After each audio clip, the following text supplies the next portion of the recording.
After the death of the Nabi sallallahu alayhi wa ala alihi wasallam,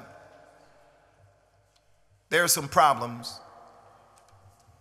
that faced the Muslim community, and from those problems were two historic, monumental events that challenged the very foundation of the Ummah in Al-Madinah especially.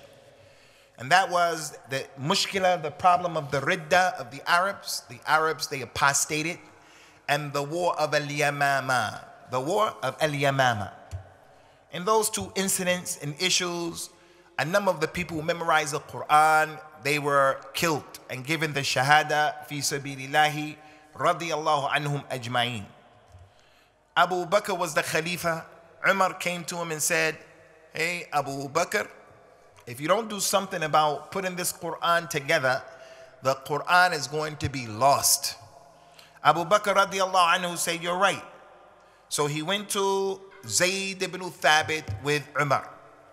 The two of them go to this young man who was about 21 years old, 20 years old.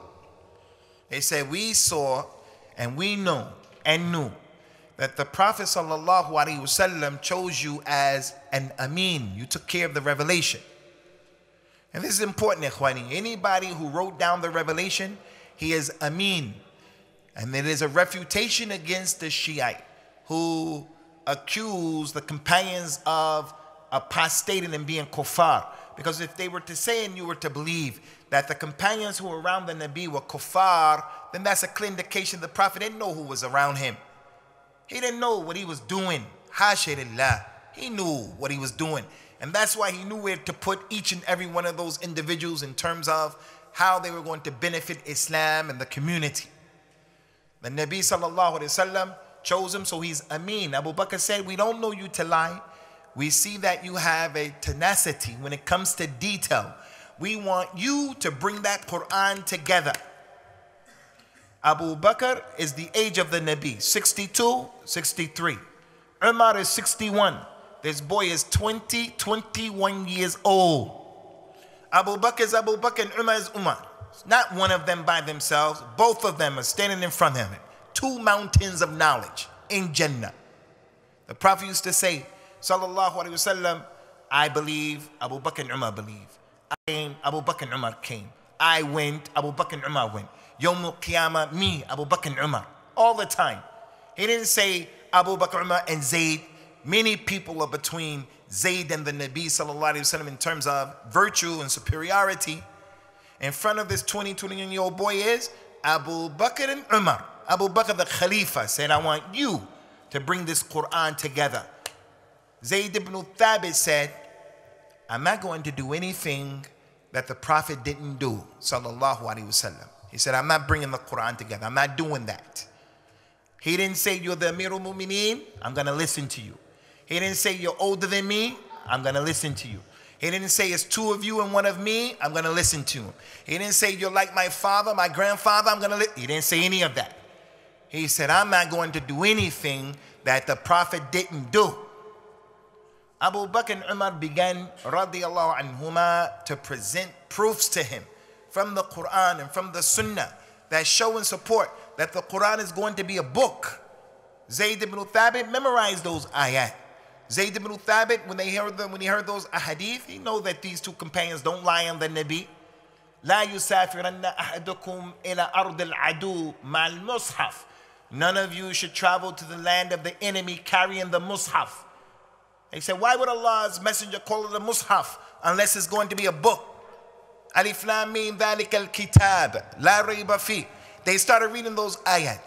Zayd ibn Thabit, his breast was open. Now, this is a critical point in this whole dars that I want you young people to understand, as well as you older people.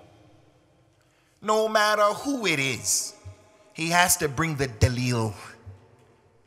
No matter who he is, your mother, your father, grandmother, uncle, your sheikh, no matter who he is, he has to bring the proof. And if he doesn't bring the proof, I don't have to do it. When it's in the religion, someone is telling you to do something, make this dhikr, do this ibadah, believe in this, believe in that, do it that way. If they can't present the dalil, you don't have to listen. And you have the right to oppose. You have that right. I have the right to oppose Al-Imam al-Bukhari and Imam Muslim. I have that right, knowing that they're human beings. But in opposing them, we don't oppose them saying that we're better than them. We don't oppose them saying that they don't know what they were doing. We oppose them because as Al-Imam Malik said, every human being, his statements are accepted or rejected except the Nabi sallallahu alaihi wasallam. This incident is one of the proofs of that.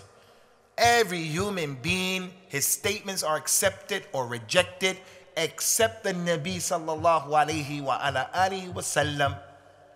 Zayd ibn Thabit, after believing in what they were saying and being convinced, he said, okay, I'm going to do it. It was easy for Zayd ibn Thabit to just make things easy for himself. It was a difficult task, but he could have made it easier.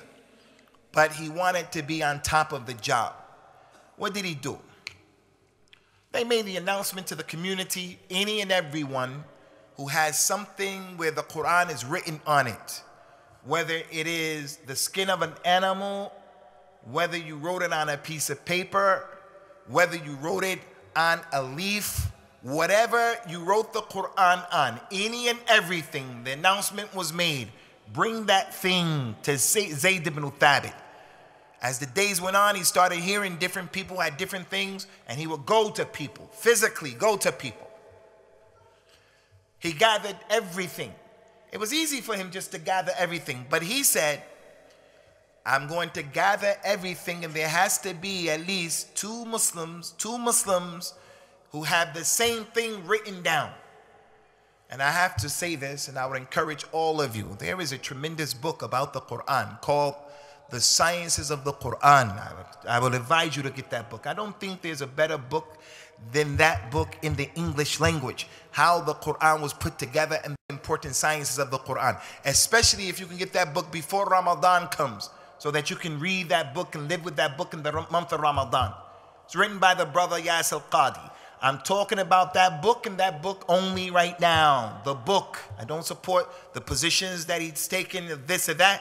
But that book is the book that everybody in our community should read. It's knowledge about the history of the Quran and what Zayd ibn Thabit did. So everyone who had an ayat or a surah, two people had to have had it. Zayd memorized the Quran.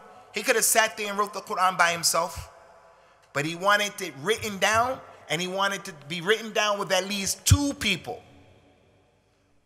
After he completed that, someone wrote the whole Quran down under Zayd's committee, in his committee, and they gave that Quran to Abu Bakr radiallahu anhu. And that was the main mushaf for the Muslims.